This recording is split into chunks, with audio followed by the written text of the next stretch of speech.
시사 인터뷰 오늘. 청취자 여러분 안녕하십니까. 시사 인터뷰 오늘 김규빈입니다. 국민의힘 김기현 2기 지도부가 혁신의 속도를 내고 있습니다. 인여환 혁신위원장이 통합과 변화를 키워드로 당 쇄신 의지를 적극적으로 보이면서 오늘은 혁신위원 인선 결과를 발표할 예정입니다. 혁신위 출범 첫 일정은 다음 주 중에 광주에 있는 국립 5.18 민주묘지를 찾는 거라고 덧붙이면서 김기현 대표는 물론 윤석열 대통령과도 거침없이 대화하겠다고 말했습니다. 하지만 비윤계 인사들은 다소 회의적인 반응을 보이고 있습니다.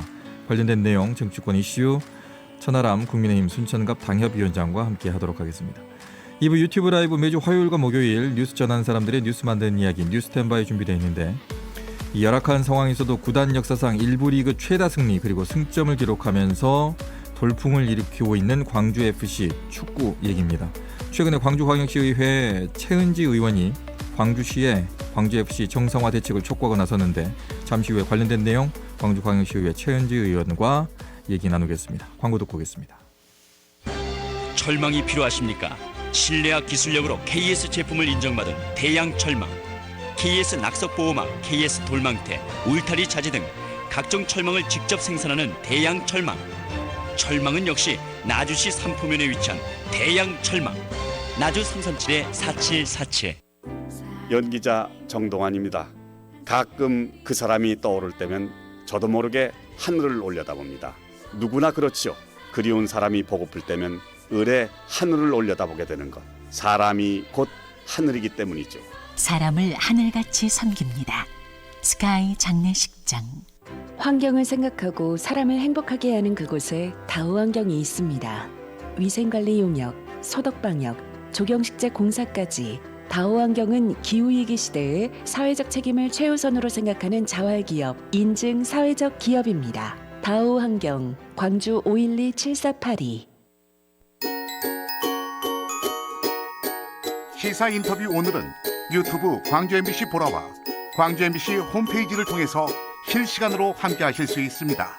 광주 MBC 홈페이지 온에어 기능을 이용하시거나 유튜브 검색창에 시사 인터뷰 오늘 또는 광주 MBC 보라를 검색해서 들어오시면 됩니다.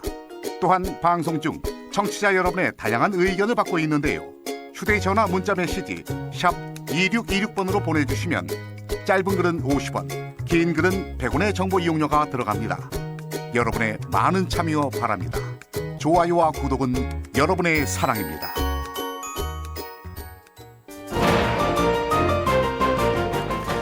네, 시사 인터뷰 오늘 듣고 계신 시각 8시 8분 7초 지나고 있습니다.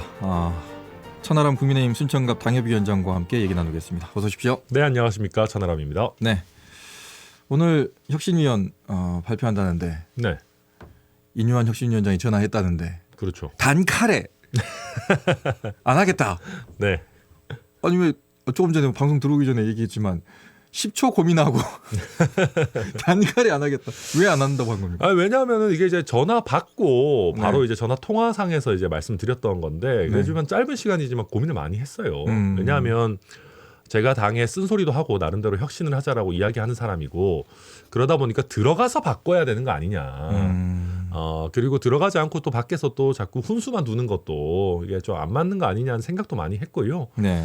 그리고 만약에 받아들였다면은 저는 보통 이제 그런 거 주면 이제 임명장 받고 첫 회의 공개 회의 하잖아요. 그렇죠. 그 네. 커다란 ENG 카메라 네, 들어와가지고 네, 이렇게 네. 찍고 그때 아마 저는 들어가가지고 김기현 대표 체제 끝내야 된다. 김기현 대표의 사퇴가 혁신의 첫걸음이다. 이런 얘기를 했을 거예요. 그렇게 하면 되잖아요. 그러니까 들어가서. 제가 10초 동안 고민을 할 때 그거를 고민했어요. 들어가서 김기현 대표 체제 끝내야 된다는 얘기를 해야 될지 아니면 김기현 대표 체제를 인정할 수 없기 때문에 안 들어간다라고 해야 될지를 고민을 조금 많이 했는데 네. 그냥 저의 논리상으로는 제 논리 구조상으로는 어쨌든 김기현 대표 체제를 이어가기 위한 지금 인요한 혁신위에 참여하는 것이 결국은 김기현 대표의 임명할 권한, 현재 이 체제를 유지해 가야 되는 동력을 인정하는 건데 그거 자체가 안 맞지 않냐. 거기서 임명장 받아놓고 또 들어와서 갑자기 김기현 대표 물러나라 이것도 그러니까 제가 그렇게 하면 모르겠어요. 스포트라이트는 더 많이 받을지 모르지만 네. 좀 그거는 모순인 것 같다라는 생각이 사실 많이 들었습니다. 인요한 혁신위원장은 대통령한테도 쓴소리 하겠다 이렇게 말을 하는데. 근데 그게 그렇게 간단치가 않아요. 왜냐하면 모든 그 임명직 그 정치인들은 본인을 임명해준 권력과 어느 정도의 예속 관계를 가집니다. 그러니까 뭐 그게 거기서 벗어나려면 당이 진짜 어마어마한 위기 의식 갖고 있어서 무엇이든 하십시오. 뭐 옛날에 진짜 김종인 비대위 이런 것처럼. 그때는 진짜 정권을 줬죠. 예.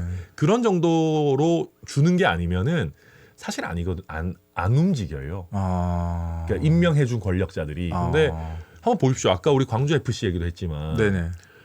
축구도 감독 노름이지 않습니까? 감독의 역할이 없는 듯하지만 가장 중요한 역할이 또 감독이죠. 그렇죠.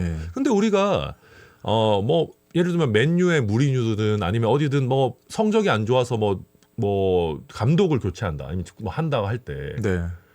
우리가 성적이 안 좋은데 경기에서 중요한 경기에 졌는데 네. 감독은 놔두고 코치들만 교체할래.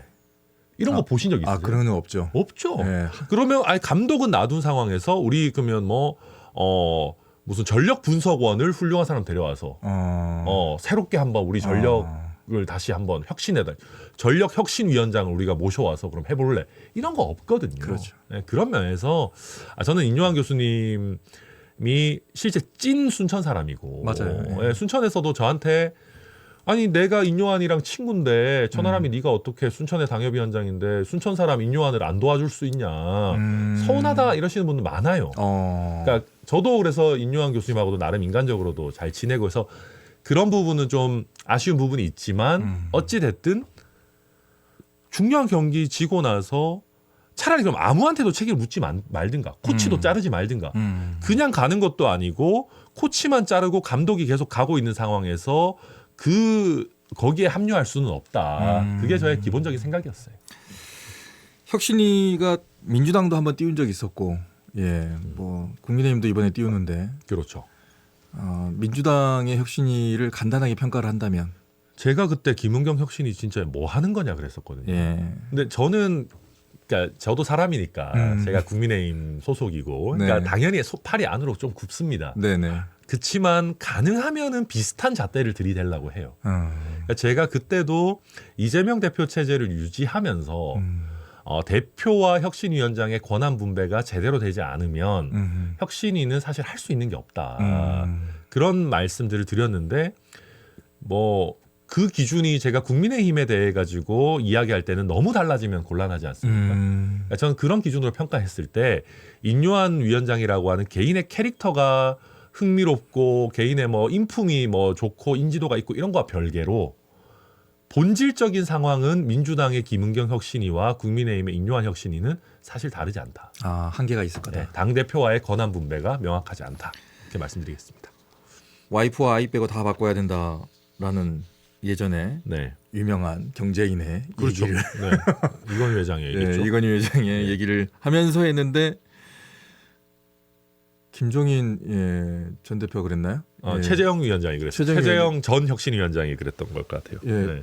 그러면 뭘 바꾼다는 거냐? 그러니까 최재형 혁신위원장 원래 점잖으신 분이라서 그런 거 잘 안 하는데 갑자기 치고 나오셔가지고 와이프랑 아이가 문제면 어떡하냐 막 이러시는.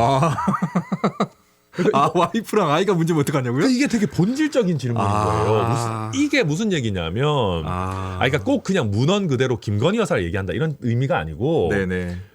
말 그대로 바꿀 수 없는 사람들이 문제면 어떡하냐. 그럼 문제가 만약 우리가 사실은 대통령에 대해서 평가할 때 참 곤란한 부분이 대통령은 당대표와 다르게 바꿀 수 없잖아요. 네. 그러니까 뭐 물론 극단적인 경우에서 뭐 그렇지만 네네. 여당에서 그런 얘기를 할 수 없는 것이고 그러면은 바꿀 수 없는 대표적인 게 대통령이라고 하는 인물이 있을 것이고 또 하나는 어찌 보면 본인을 임명해준 또 당대표가 있는 거예요. 근데 문제는 제가 그 얘기를 듣고 되게 딱 공감이 됐던 게 지금 혁신위를 띄우면서 제일 대표적으로 고쳐야 되는 게 당정 관계라고 얘기하는 거예요. 근데 당정 관계가 이상해진 핵심이 지난번 전당대회 때 대통령실에서 김기현 당시 후보를 너무 밀었던 거 아니냐. 그 의혹들이 있고 뭐 저도 거기 동감하거든요. 네네. 저도 나름 뭐 피해자라면 피해자고 뭐 안 밀었어도 제가 당대표 됐을지 모르지만 아무튼 이런 구질구질한 얘기 빼고 네. 어쨌든지 간에 그러면 당대표에 대해서 당신 물러나라라고 할 정도로 바꿀 수 있는 거냐. 저는 당대표도 그 바꿀 수 없는 와이프와 아들에 포함된다고 보거든요. 윤여한 혁신위원장의 관점에서. 예. 그러면은 본질을 과연 짚어낼 수 있을까. 그리고 대통령에 대해서도 아주 강하게 그러면 뭐 예전에 대놓고 그러면 바이든 날리면부터 사과하자. 그리고 당장 최근에 뭐 김행 후보자부터 시작해가지고 뭐 여러 인사들 뭐 최상병 사건부터 시작해가지고 네. 대통령실에서 반성해야 되는 대통령 본인이 반성해야 되는 거를 세게 혁신위원장이 얘기할 수 있냐. 저는 그 정도까지의 의지나 위기 의식이 당내에 있지 않다. 그렇게 보는 겁니다. 이제 뭐 국민의힘 당내도 보면 뭐 이게 당내에 보니까 다 이제 갈리더라고요. 민주당도 그럼요. 똑같습니다. 그런데 국민의힘을 오늘 이제 들여다보고 있으니까 이러다 보니까 권영세 의원이 그 얘기를 했었어요. 뭐 이제 당에 해를 끼치는 세력과는 같이 갈 수 없다는 식으로 얘기를 했었고, 그렇죠. 예 그러다 보니까 이제 신당 얘기가 자연스럽게 나왔습니다. 이제 유승민 표 신당이냐, 뭐 이준석이냐, 아니면 진짜 이제 윤석열 대통령이 이제 주축이 되는 신당으로 나가는 거냐, 뭐 별 얘기가 다 나오고 있습니다. 그러니까 저는 그 권영세 의원이 이제 뭐 당에 도움이 되는 쓴소리는 뭐 받아들여야 되지만 당에 해가 되는 그런 쓴소리들 같은 뭐 특히 유승민 이준석은 약간 당에 해가 되는 쪽이다라는 식으로 판단을 내린 것 같아요. 저는 이게 아까 임요한 위원장의 와이프와 아들 빼고 자식 빼고 바꾸자는 거 비슷한 것 같아요. 그러니까 당에서도 어떤 거냐면 야 우리가 여당인데 대통령에 대해 가지고 너무 세게 쓴소리 할 수 있어? 이거는 어차피 우리가 대통령을 바꿀 것도 아니고 무슨 의미가 있는 거야? 이건 해가 되는 쓴소리잖아 라고 생각하는 건 것 같아요. 그러니까 본질이 뭐 도움이 되느냐 아니냐 하는데 사실은 뭐 유승민, 이준석 이 두 분은 대통령에 대해서도 가감없이 쓴소리 하는 분들이거든요. 그러니까 대통령에게 충성하는 사람들은 아니 이 사람들은 어떻게 감히 대통령에 대해서까지도 쓴소리 하지? 그렇다고 뭐 바꿀 수 있는 것도 아닌데?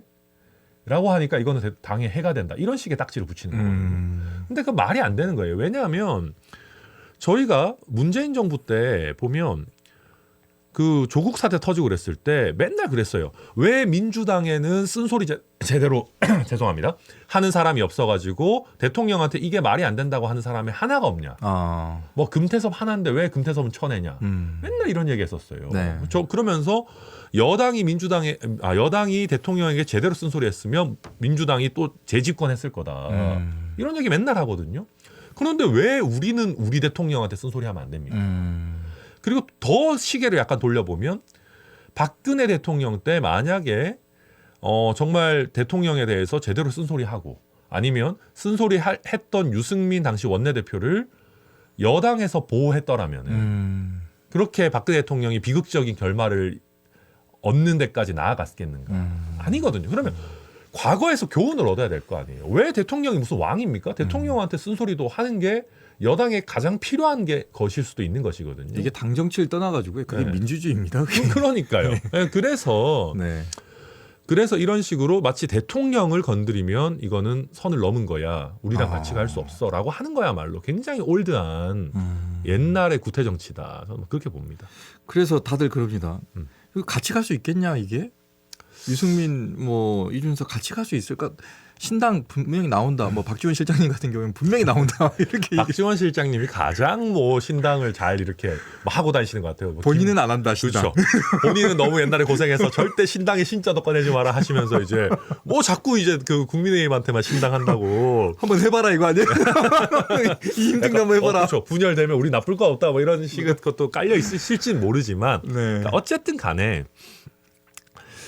저도 그런 얘기들을 들어요. 네. 당내에서 다른 의원들도 그렇고 뭐 지지자들도 그렇고 유승민 전 의원이든 이준석 전 대표든 나갈 거면 빨리 나가지 뭔 구질구질하게 이제 내부에서 그러냐 그런 얘기들 듣는데 저는 그게 어떤 의미에서는 뭐 김종인 위원장은 미련이라고 표현하지만 저는 그래도 애정이라고 보거든요. 네. 그러니까 아니 할 수만 있다면 당의 방향성을 좀 바꿔서 계속 갈면 좋잖아요. 왜냐하면 이준석 전 대표가 당대표였던 게 막 몇 년 전이 아니고 고작 한 1년 남짓 전이고 고작 그 1년 전후에 그때 이준석 대표 체제에서 저희가 지역적으로 세대적으로 이념적으로 확장을 해야겠다라고 할 때는 실제로 선거에서 이겼어요.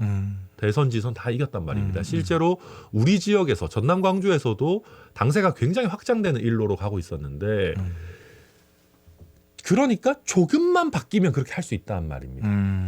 그러니까 이준석 대표 입장에서도 성공할 수 있는 방법이 있는데 그거를 채택만 하면 되는데 라고 하는 미련 그다음에 그걸 하고 싶어서 하고 싶다라고 하는 애정이 당에 아직 남아 있는 거죠. 그러다 보니까 쉽사리 뭐 남들이 일부에서 보기에 구질구질해 보일지 몰라도 당을 포기하고 완전히 그냥 신당 차리겠다라고 하는 결심이 쉽게 갈지는 않는 것 같다. 네. 물론 노선의 차이나 이 대통령과 당의 관계를 보는 관점의 차이가 물론 크긴 커요.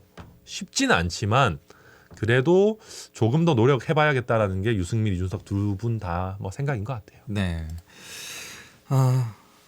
이번 선거 결과 이후에 윤석열 대통령도 반성이라는 단어를 또 국민의 뜻을 수렴해야 된다는 얘기를 했습니다. 변화가 있는 걸로 보이나요? 약간 저는 이제 그 인요한 혁신이 비슷하다. 그래요? 그러니까 있어 보이죠. 있어 보인다. 네, 보이는데 겉으로는 그게 정말 위기 의식이 완전히 올라온 거냐에 대해서 그 약간 거의 뭐 약간 반쯤 끓는 물로 라면 끓이는 느낌? 그러니까 그런 느낌이 좀 들어요. 그러니까 당에서는 저희가 어떤 얘기까지 하냐면은 네. 제가 우리 당의 패배를 원한다 이런 의미가 아니라 네. 이번에 보궐선거가 한 용산 정도였다면 어떻을까? 뭐 용산구청장을 만약에 진다라고 했다면 특히 대통령실이 있고 지금 현역이 권영세 의원인 용산구청장 같은 걸 졌으면 경각심이 정말 완전히 올라왔을 텐데 거기는 여당 여당 우세 지역이라고 우리가 평가하니까 근데 강서구청장은 표차가 많이 나서 물론 위기의식이 올라오긴 했지만 당내에서 거기는 뭐 질 수 있는 곳이야. 원래 어지간하면 지는 데야라는 생각들이 있으니까 위기의식이 충분히 올라오지 않은 것 같다라는 얘기를 당내에 있는 사람들이 합니다. 그러니까 이왕 져서 뭐 예방주사를 맞을 거였다면 좀 더 세게 맞았어야 방향성이 확 바뀌는데 지금 좀 애매모호하게 가고 있다. 그러니까 대통령의 반성도 그런 거예요. 우리가 김한길 위원장의 국민통합위원회의 안건들을 정부 시책에 충분히 반영하지 못해서 반성한다 뭐 이런 거였잖아요. 근데 그게 국민들 입장에서는 반성의 우선순위가 그게 앞인가? 그러니까 김한길의 국민통합위원회가 뭘 했는지 잘 모르는데 그러니까 반성을 할 거라면 정말 기자회견을 제대로 해서 불편한 질문들 받으면서 바이든입니까 날리면입니까? 해명하고 대통령이 직접 얘기 한번 해보시라고 솔직히 얘기하고 그래서 거기서 외교 관계 때문에 어쩔 수 없었다라든지 뭐 국민들께 뭐 송구하다라든지 그러고 뭐 이 여러 인사들에 대해서 우리가 문재인 정부보다 잘해보려 그랬는데 하다 보니까 우리도 인재풀이라는 게 참 어렵더라. 솔직하게 그럼 한계를 고백하고 좀 이런 부분 양해해 주시고 앞으로는 좀 더 잘해보겠다거나 이러면은 진짜로 우리가 이거 그래도 대통령이 현실적인 한계 안에서 최선을 다해서 반성하고 소통하려고 하는구나. 이렇게 나올 텐데 글쎄요. 아직까지는 그렇게 물이 팔팔 끓는 단계까지는 안 온 것 같다. 저는 뭐 그렇게 되기를 바랍니다. 네. 유튜브 댓글창에 김맹님이 천하람 위원장님을 통해 우리 정치에 희망을 봅니다. 참고로 저는 민주당원입니다. 아이고 뭐 당이 뭐 중요하겠습니까? 감사합니다. 내용이 중요한 겁니다, 여러분. 그래서 일단 신당은 나올 것 같아요? 국민의힘이 이렇게 갈라질 것 같습니까? 잘 모르겠어요. 그러니까 이게 저는 지금 사람들이 모두 이준석, 유승민만 집중하는데 저는 의외로 이런 식으로 지금 당선 가능한 지역이 좁아지면 좁아질수록 생각보다 공천 파동 때문에 당이 갈라지는 위기가 올 수도 있다. 그래서 지금 이준석, 유승민의 입만 쳐다보고 있을 때는 아니다. 오히려 현역 의원들이 납득 가능한, 그러니까 현역 의원들을 우대해서는 안 되는 거지만, 그러니까 누가 봐도 현역이든 신인한테든 그러니까 공정한 경쟁이라고 할 수 있을 만한 룰이 나오는지가 오히려 관건이 될 수도 있다고 봐요. 네. 만약에 그렇게 해서 공천 파동이 일어나고 막 난리 나면 그때는 진짜 이준석, 유승민과 그게 결합될 수도 있는 것이고 생각보다 되게 힘든 상황들이 올 수 있다. 국민의힘 입장에서. 만약에 상황이 더 악화돼서 네. 뭐 윤석열 대통령뿐만이 아니라 여권 지도부들도 상황에 맞게 여러 파트를 다 갖다 쓸 수 있습니까? 이거 예를 들어서 네. 뭐 얘기가 나왔다가 이제 사라졌다고 하는데 윤석열 대통령이 다시 이제 한국으로 와서 우리나라로 와서 박근혜 대통령을 만날 거다. 네. 이 얘기 이제 박근혜 대통령 만난다 안 만난다가 아니라 김한길 위원장을 세우고 박근혜 대통령을 만난다는 얘기가 나오고 네. 또 누구를 또 세우고 계속해서 이제 이길 수 있는 방법이 뭔가를 해서 전방위적으로 다 갖다 쓸 수 있지 않냐. 근데 그러니까 제가 지금 타이밍에 박근혜 대통령 만난다라고 하는 거를 보면서 걱정인 것은 위기 상황에 결국 예전에 서문시장 가듯이 또 그냥 지지층 결집 카드를 쓰는 거 아닌가. 만약에 이번에 순방에서 돌아오셔가지고 저는 위기의식을 정말 느꼈다면은 원내정당 대표, 원내대표 연석회의 같은 거 할 수 있어요. 그런 게 저는 훨씬 더 변화의 시그널이라고 보거든요. 다 모아서. 그러니까 지금 얼마나 이런 어떤 상황이냐면 TK도 지금 지지율이 굉장히 많이 흔들립니다. 일부 여론 지표상으로는 막 부정이 더 많다 막 이런 데도 있어요. 근데 그러다 보니까 TK가 흔들리니까 우리 본진부터 지켜야 돼서 박근혜 대통령 만나자 이렇게 보여집니다. 제가 보기에는. 근데 그런 식으로 가서는 전국 단위 선거인 총선에서 우리가 좋은 모습 보여줄 수가 없다. 그래서 뭐 전부 다 갖다 쓴다. 누구라도 만난다라는 거면 제일 불편한 사람들 만나야 돼요. 이재명 대표 만나고 이준석 대표 만나고 유승민 의원 만나고 이래야지 이게 선거를 이기기 위해서는 어쨌든 불편하더라도 확장적인 기조로 가는구나라는 평가를 할 수가 있지. 네. 박근혜 대통령 만나는 게 사실 물론 예전의 히스토리를 생각하면 약간 불편할 수는 있지만 어쨌든 지지층 결집 카드거든요. 그러니까 확장용 카드는 아니다. 그래서 아직은 제가 그래서 물이 반쯤 끓은 것 같다라고 하는 게 이런 부분도 포함되는 얘기입니다. 만날 거면 차라리 이재명 대표 만나라. 그렇죠. 그게 오히려 돌파수다. 맞죠. 예. 네. 자, 여기까지 듣도록 하겠습니다. 지금까지 천하람 국민의힘 순천갑 당협위원장과 함께했습니다. 고맙습니다. 네, 감사합니다. 네, 시사 인터뷰 오늘 유튜브 라이브로 넘어가겠습니다. 2부 뉴스 스탠바이 준비되어 있는데 오늘 광주광역시의회 최은지 의원과 함께 광주 FC에 대한 지원에 대해서 어떻게 하고 있는지 질문을 했는데 어떤 질문이 오갔는지에 대해서 얘기 나눠보도록 하겠습니다. 네, 지금까지 진행의 김규빈이었습니다. 유튜브로 넘어오세요.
네, 여러분 안녕하십니까? 뉴스 전하는 사람들의 뉴스 만드는 이야기 뉴스탠바이 오늘도 여러분과 함께 하도록 하겠습니다. 오늘은 광주광역시의회 최은재 의원 나와 있습니다. 안녕하십니까? 네, 안녕하세요. 예, 왜 나오신 겁니까? 네. 오늘 이제 FC 실상을 알리려고 나왔습니다. 네. 예고해드렸듯이 광주 FC가 지금 엄청나게 잘하고 있습니다. 맞습니다. 예, 지금 리그 3위에 지금 돼 있고 잘하면 지금 아시아 챔피언스리그도 나갈 수 있을 것 같은 맞습니다. 네. 상황인데 자 잘하고 있는 건 좋은데 항상 얘기 나오던 것 중에 하나가 이렇게 성적이 좋다거나 나쁘다거나 나쁠 때도 똑같은 얘기 나왔어요. 네. 지원과 여건이 안 좋다. 구장 상태도 안 좋다. 근데 이번 좋을 때도 똑같은 얘기가 나오고 있습니다. 이렇게 좋은데도 안 좋다. 이런 상황에서 이렇게 좋을 수가 있느냐. 음. 광주시가 어떤 특단의 대책이 필요하다. 이런 건데 시정 질문에서 그 문제를 지적을 하셨다고요. 네, 맞습니다. 네. 네, 이제 말씀하셨던 것처럼 이번에 그리고 작년에 FC 성적이 정말 굉장히 좋은데 그럼에도 불구하고 사실 이 성적과 뭐 연계가 돼야 되는 건 아니겠지만 이제 너무 이 실력이 좋은 구단임에도 불구하고 이런 시설 같은 문제들은 정말 열악하다 이런 부분들이 이슈가 많이 됐었습니다. 예. 네. 예산 문제부터 언급을 하셨죠? 네, 네, 맞습니다. 지금 FC 예산 같은 경우에는 1년에 연간 한 100억 정도 우리가 이제 지원이 되는데요. 이 100억의 예산이 사실은 이제 이번에 또 성적도 좋고 하다 보니까 이게 되게 빠듯한 예산이에요. 그래서 이 예산에서 사실 올해 이 광주 FC가 광주은행에서 약 30억 정도를 차입을 했습니다. 그런데 이제 내년에도 같은 예산이 이제 배분이 되기 때문에 내년에는 30억을 갚고 시작해야 하는 거예요. 근데 이제 안타까운 것은 이 광주 FC의 이 차입 금액 상환 계획이 좀 선수를 이적시키고 소위 말해서 팔아서 맞습니다. 예. 네, 이적료로 이 금액을 상환하겠다. 네, 이렇게 이제 계획을 세우고 있습니다. 이게 문제가 뭐냐면 네. 1년에서 2년 동안 예를 들어서 선수들끼리 이제 다 이렇게 실력을 끌어올렸단 말이에요. 그렇죠. 그래서 주축 선수들이 있는데 그 주축 선수들이 어쩔 수 없는 경영 상황의 악화 때문에 예를 들어서 이적료를 받고 팔아버리면 또 이게 구멍이 생기게 되거든요. 네, 그러면 네. 경기력이 또 다운이 되는 거예요. 네. 그러니까 이게 지속이 안 된다는 게 문제입니다. 그러려면 어느 정도의 좀 돈이 좀 들어와 줘야 되는데 고정적으로 그게 지금 안 된다는 거잖아요. 예. 네, 그러니까 예산이 부족하면은 이제 선수를 판매하고 그렇다면 또 이제 실력이 좋은 선수들을 판매하게 되잖아요. 맞아요. 그러면 또 성적이 부진할 맞아요. 것이고, 그럼 또 예산이 부족하고 하는 이제 좀 악순환의 반복이지 않나. 예. 네. 이정효 감독도 이제 제가 진행한 시사 인터뷰 오늘에서 이제 네. 인터뷰를 했었는데 그 얘기를 했었어요. 이제 훈련 시설이라든가 또 선수들에 대한 어떤 지원 뭐 이런 것들에 대해서 조금 적극적으로 좀 해달라 이런 얘기를 했었거든요. 예. 그게 가장 필요한 거 아니겠습니까? 일단은 훈련 시설 면에서는 어떻습니까? 지금 이제 뭐 훈련장에 대해서 감독님 그리고 선수들 그리고 팬들은 지금 서명 운동까지 하고 있습니다. 그래서 훈련장이 가장 문제인데요. 원래 이제 FC를 위한 훈련장이 지어졌는데 2019년에 완공이 됐었어요. 근데 이 훈련장이 지금 좀 하자가 굉장히 큽니다. 그래서 훈련장 이 잔디 고사 문제와 배수 불량 문제가 계속 발생을 해서요. 네. 여기에서는 이제 우리 선수들이 훈련하기 좀 어려운 상황이에요. 그래서 한 2년 7개월 동안 6차례에 걸쳐서 하자 보수를 거쳤는데도 불구하고 완벽히 해결이 되지 않아서요. 네. 이 부분에 대해서 이제 전면 잔디 교체가 필요한 상황입니다. 그런데 이 잔디 교체를 하는데 또 지연이 오래됐어요. 왜냐하면 광주시에서 직접 하고 구상권을 청구할 것인지 그 업체에 아니면 업체가 일단 이 하자 보수 공사에 책임을 질 것인지에 대한 그런 이제 결정 지연의 문제가 있었고요.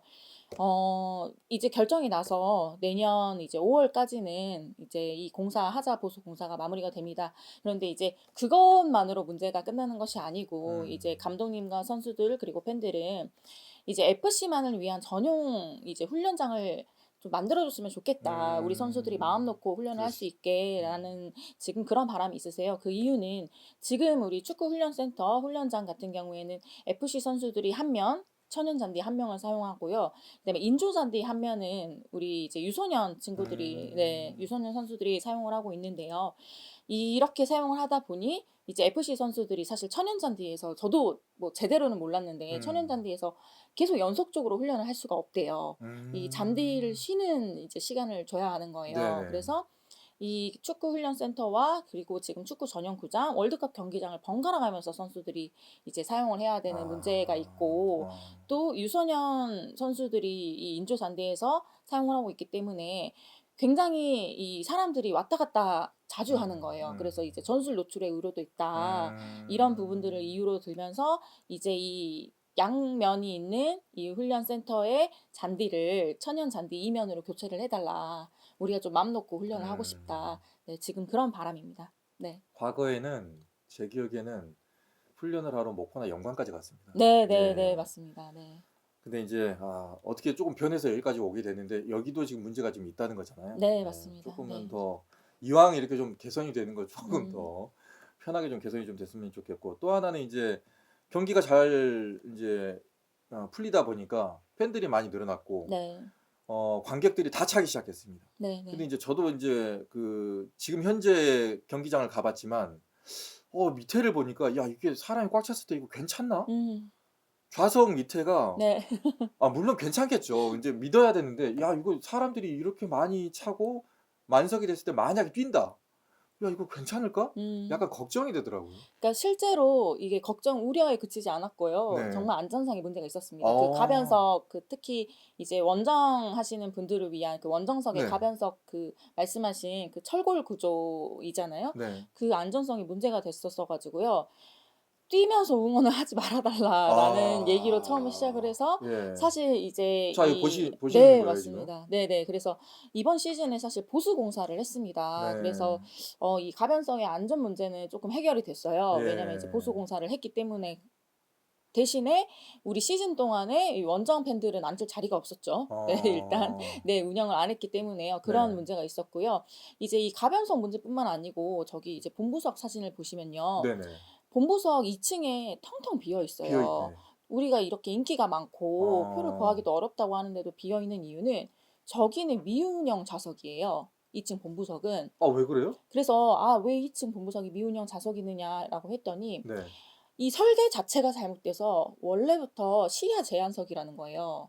아하. 그래서 운영을 하지 못하고 있습니다. 그리고 아. 네, 그리고 지하철 공사로 인해서 이제 뭐 입출입 문제도 있고 그다음에 이제 시야 제한석이다 해서 저기 2층 좌석이 한 1,700석 정도 되는데 이야. 사실 저 부분은 아예 판매를 못 하고 있고요. 네. 슬픈 것은 우리 광주 축구 전용구장에 지붕이 있는 유일한 곳인데 그렇죠. 네, 그런데 이제 좌석들은 지금 판매가 중단된 그런 상태입니다. 야, 이게 좀 개선이 좀 필요할 네. 것 같습니다. 예. 어떻게든 이제 소위 말해서 지금 물 들어오고 있거든요. 그러니까요. 이럴 때 좀 잘해놔야 또 네, 팬들도 네. 붙잡고 네. 광주의 그 축구 열기도 좀 올라오지 않을까. 광주에 하면 뭐 야구다 이렇게 생각하는데 야구도 좋고 축구도 잘하는 이런 도시로 좀 해서 외지인들도 많이 와가지고 좀 볼 수 네, 있게 네. 해주면 좋잖아요. 왜냐면 축구 좋아하시는 분들 특히나 이제 뭐 새벽까지 축구를 보시는 분들은 꿈이 각 구장들 투어하는 거예요. 예, 또 해외까지 나가서 구장들을 가보는 건데 광주에도 그렇게 잘 해놓으면 광주에 와서 축구도 보고 뭐 맛있는 거 먹고 또 놀다 갈 수도 있고 한데 네. 자 이런 문제 제기를 했을 때 시장님은 어떤 반응을 하시던가요? 네, 일단 우리 시장님께서 이제 광주 FC 구단주님이시잖아요. 구단주잖아요. 네, 예. 그런데 이제 시장님이 워낙에 또 축구 팬이세요. 그래서 항상 축구 이제 경기를 직접 보러 경기장에 가시거든요. 네네. 그래서 그만큼 축구를 사랑하시고 그랬던 역대 시장님들이 없으셨다고 하더라고요. 네. 그래서 관심은 정말 많으신데 이제 아무래도 시장님이시기도 하다 보니 현실적인 문제를 생각하지 않을 수가 없는 거예요. 현실적인 문제는 돈이네요. 예. 그렇죠. 예. 네, 일단 이제 광주가 지금 굉장히 예산이 많이 부족한 그런 안타까운 상황에 직면해 있고요. 그리고 이제 아까 말씀드렸던 그 우리 FC 선수들과 감독이 가장 바라는 훈련장 문제 같은 경우에는 이제 유소년 선수들이 어쨌든 훈련을 해야 하는데 이런 장소를 찾기 전까지는 대안을 마련하기 전까지는 이 이명 교체는 어렵다. 네, 이렇게 말씀을 하셨는데요. 이번에 이제 시정 질문을 통해서 좀 긍정적으로 검토해 보겠다. 네, 이렇게 답변 주셨습니다. 좀 경기가 안 좋아서 이 얘기가 이제 의미 없는 질문일 수도 있겠는데 만에 하나 광주 구단을 사겠다는 기업이 나오면 팔고 싶으시다고 하셨습니다. 아, 팔고 싶다. 네, 저도 그 질문을 드렸어요. 아. 시장님, 만약에 이제 광주 FC를 사겠다는 기업이 나타나면 어. 네, 당장 파실 겁니까? 아니면은 어. 좀 더 활성화시켜서 우리 광주에 정말 이 꿀잼 도시로 만들 수 있는 이 어. 컨텐츠로 만드실 예정이십니까? 라는 질문을 드렸는데요. 네. 되게 이 구단주님께서 되게 솔직하세요. 네. 그래서 파는 정도가 아니고 지금 적극적으로 찾고 싶으신 심정이시다. 아. 왜냐면 이제 구단을 위해서 네. 사실 이제 기업에 어쨌든 후원이 있으면 훨씬 이런 예산 문제나 이런 것들은 그치. 걱정하지 않아도 되잖아요. 그러니까 아무래도 시민 구단에 한계가 있다 보니 네, 그런 생각도 하고 계신 것 같습니다. 오히려 그렇게 하게 되면 이제 메인 스폰서가 있고 또 소위 말해서 이제 기업이 이제 거기에 받쳐주게 되면 네, 선수들 자체도 안정적으로 그렇죠. 갈 수도 있고 또 프랜차이즈 축구 스타가 또 나올 수도 있는 거기 때문에 네, 시장님은 또 구단주로서 또 네. 시장으로서 그렇게 또 고민을 하신 게 아닌가라는 생각이 듭니다. 끝으로 광주시 관리 감독이라든가 지원에 대한 부분에서 좀 정리를 해서 이 부분을 좀 보완을 해줬으면 좋겠다. 예. 네, 일단 이제 광주 FC가 사실 문제가 굉장히 많았습니다. 그래서 음. 2020년도에 이제 감사 시에 이제 드러났던 횡령 및 배임 문제라든지 뭐 경영상에 좀 이런 뭐 잠재되어 있던 문제들이 좀 드러났어요. 그래서 좀 문제가 컸었는데요. 지금 이제 작년에 강기정 시장님 이제 체제가 시작이 되고 그 FC도 대표님이 바뀌셨어요. 그래서 이 새로 부임하신 대표님이 굉장히 경영 혁신을 위해서 노력을 하고 계신데도 불구하고 이 이제 어쨌든 누적되어 있는 문제들이 한 번에 쉽게 해결되지는 않는 것 같습니다. 그래서 올해 또 특정감사 결과가 나왔고 올해 이제 작년 말에 경영평가 이제 결과가 나왔는데 아직도 좀 내부적인 혁신이 필요한 상태입니다. 그래서 어찌 됐건 내부적인 이런 문제들이 해결이 되어야 사실 FC가 이제 견고하게 더 잘 갈 수 있는 것이잖아요. 그렇죠. 그래서 이런 부분들이 좀 걱정이 돼서 이런 부분들은 혁신을 통해서 좀 해결해 나갔으면 하는 바람이 있고요. 또 두 번째는 방금 말씀드렸듯이 우리 FC 같은 경우에는 시민 구단의 한계가 분명히 존재합니다. 그래서 저는 우리 광주시에 있는 기업들이 좀 광주 FC에 적극적으로 후원을 좀 해주셨으면 하는 바람이 있어요. 그래서 왜냐면 우리 광주시에 있는 여러 기업들이 사실 사회공헌을 해야 되는 것이 사실이거든요. 네. 그런데 광주 FC 이제 후원 목록을 보면은 좀 깜짝 놀라요. 네. 왜요? 후원 기업도 많지가 않고 후원 아. 금액도 많지가 않습니다. 아. 이번에 이제 광주은행이 10억 정도 1년에 10억 정도 후원을 하기로 계약을 했는데요. 그것도 이제 겨우겨우 설득의 과정을 통해서 겨우 이제 설득을 했다라는 것을 들었습니다. 그래서 지금 이제 광주은행 유니폼에 광주은행이 딱 써져 있어요. 네. 그러면 저는 사실은 우리 광주시에 어쨌든 많은 기업들이 있지 않습니까? 네. 네, 그래서 그런 기업들이 좀 적극적으로 네, 후원을 해야 되지 않나라는 생각을 하면서 동시에 또 광주 FC 스스로의 자구책도 만들어야 될 것 같습니다. 홍보 마케팅이 굉장히 약합니다. 광주 FC가 이번에 이렇게 인기가 많았음에도 불구하고 이런 MD 상품들이 전혀 개발이 되지 않았어요. 네네. 그래서 그런 부분들은 좀 반성을 통해서 좀 열심히 홍보 채널을 많이 만들고 그다음에 마케팅도 더 적극적으로 네, 공격적으로 해야 하지 않나 하는 생각을 합니다. 네.